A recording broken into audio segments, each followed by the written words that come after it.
that everybody can truly become successful. It's a ludicrous belief. And Can you put that in Fortnite terms? What does that mean? I'll put it in Fortnite terms. Everybody thinks that most people are going to be unsuccessful. That's why most people are unsuccessful. Why can't we walk around wishing the best of people? Looking at I went to a hotel. I know it sounds crazy. I went to a hotel. The guy was mopping the floors. He was a janitor. I've done janitor work, so we're just talking. And he's sitting down with his phone during his break, scrolling through TikTok. And I literally go and sit down with him. We're having mate. We're sipping mate. It's an Argentine herb tea. And I ask him, hey, what are you doing in your free time? I was like, why is it that you're choosing to do this? And we start chopping it up. 10 minutes in, he tells me that he used to own a business, but that he quit because he went into debt. He couldn't make it. He lost hope. And where did he end up? A janitor. Why? Not because a janitor is a measly job, but because he didn't have the right tools, the right knowledge, the right circle, the right information, and he lost hope. You know why he lost hope? Because the environment around him told him that he was going to lose. But what if the environment around him was positive and empowered? And so you know what I said? Bro, go back and start the business again, bro. What am I going to do? Sit down and tell him how to do dropshipping? No. Bro, I can encourage you. Hey, bro, you got this. If you were able to do it once, you can do it again. You never scroll TikTok? I scroll TikTok. I scroll TikTok, but I scroll it with a different intention. I actually find it as a really good tool to recruit talent. Really? Yes, it's a really good place to find talent that is really good, and I think that it's a good place for sourcing new hires. Is that how you're justifying it though? Do you ever just scroll, like doom scroll? I would say I doom scroll Instagram stories a bit, bro. It's the doom swipe, bro. Doom swiper. I'm a doom swiper, bro. But it seems like you're really familiar with the TikTok algorithm, because you kind of you blew up almost out of nowhere. Like I didn't hear about you, and the next thing you know, I'm seeing you everywhere. Was that super premeditative? What was your plan with that? It didn't start off as a plan, and it kind of became a plan as it worked. But I think the message is very simple, because I've only made probably about a dozen YouTube videos. And I've done a couple live streams and a couple podcasts. I think my message is consistent. I think people resonate with it, and that's why I think people like it. Yeah, there may be some flaming content, maybe some content that's controversial, but for the most part, the content that people stick with and the comments and the feedback that I get is that it's a net positive. So I think the internet, there's a lot of drama. I think it's very easy to get quick likes and quick views. And I think now there's a pendulum switch and a pendulum kind of swing towards authenticity. And I think people resonate with that. I would like to believe that a reason for my virality and for people resonating with this is because I don't really attach myself to the message that I'm speaking. I don't think it's my message. I think these are fundamental truths of the world, and I'm just sharing them in the way that I've experienced them. I'll give you kind of an example. When you called me the other day, I was excited to talk to you because I think that you have a great platform. I think you have a great platform because you are both funny and you have the ability to introduce concepts in a way that people can digest them. And I challenged you to something. I said, figure out the purpose for your content, not just make content for AdSense revenue. Like, yeah, okay, cool.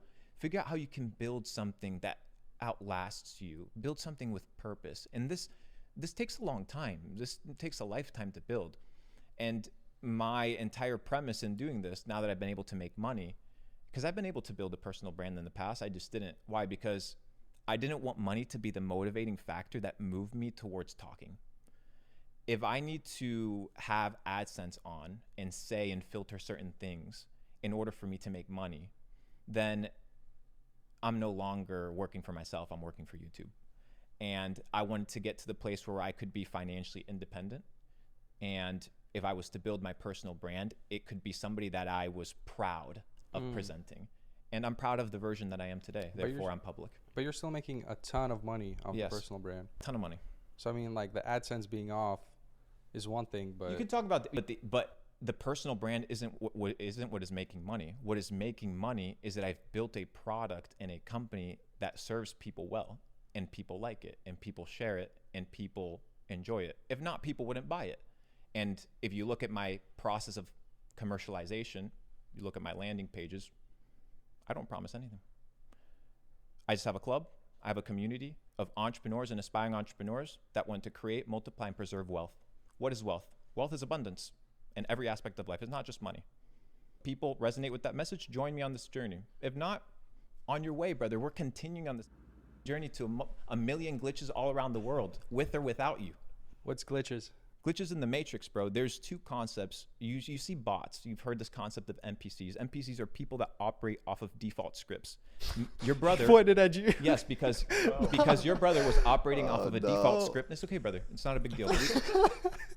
Your brother was operating off of a default script. It was. I made that very clear. Was operating off of that. And this is the thing. When somebody identifies the NPC-ness in us, we need to have the humility to be okay, to be like, oh, yo, okay, this person is trying to check me out of automation. So what I'm conveying here is your brother was acting out of preconceived, autopilot decision-making. He instilled that through you. His NPC-ness, right, was being diverted to you. He turned you into an NPC. He NPC'd you. Collateral damage. I'm trying to do the opposite. The glitch is the opposite than the person that runs off of the default scripts. The person that is a glitch runs off of their own scripts. They don't fit in. They are an anomaly. I think you're a glitch. I think you're a glitch in the making. I think you still have a lot of preconceived notions about reality. Like what? I would say part of your identity hides behind comedy, which is good. And I've seen this because I have a lot of friends that are comedians and that are really good with jokes, but that doesn't allow for people to see you the way that I was able to see a part of you that I think is really special. And I think that that's what you're trying to do with this podcast. And I think if you can bring that part out, extract the YouTuber, and just people be able to sit with the wisdom that you've been able to accrue. Bro, you've been able to build a business. I mean, I'm still setting up the lights, but... Brother, how old are you? 22. You should be very proud of yourself. You have things to teach. How you teach them, how you convey, how you inspire. That is your duty. But I think I want to teach through comedy. Yes, that attracts people. Yes, so why would I change? You don't want to change that. Okay. But once you attract people, good. How are you going to impact people? How do people get to know you beyond being a Kevin Hart or a funny YouTuber that makes viral videos? How do you fundamentally, to the core, radically change somebody's life based off of not business, but based off of your belief in your worldview? And how do you allow the things of the world to blur your purpose on why you're actually here? What was the question of that? I don't know. We're just having a nonchalant conversation. It's too nonchalant. Oh, but you know what I mean, bro? It's like... No, I agree with you. I do. And that's why we're starting the podcast. Yeah. I think you can have a much bigger impact. And I support you guys. I support you guys fully. I appreciate that. Because you're here. You've never even watched an episode, but you're taking a risk on us. You're buying in early. So we do all really appreciate that. And I want people to be able to get to know you guys, be able to know your ups, be able to hear your doubts, be able to hear your convictions. What do you stand for? What do I stand for? Yes, what do you stand for? What is the underlying principle of truth that governs your life? Jesus Christ. Then how do you embody that, and how do you show that to your 1+ million people? And do they know that? I'd say some of them know that, but not everyone. Perfect. So if that's your belief system and that's what you're pushing, then I would assume, I don't want to say that this is what you need to do, I would assume that your purpose in life is everything that you do guides toward that beacon. So that's what I'm conveying, is don't lose that foresight. What's your beacon? Finding truth. I'm still looking for it. Have you gotten close? The thing is, truth is very elusive. What do you mean by that? It always keeps you on your toes, because the moment you think you know the truth, the more you realize that you don't know a whole lot. And I think Solomon is probably the great example of a man who didn't ask for belief systems. He didn't ask for dogma or religion.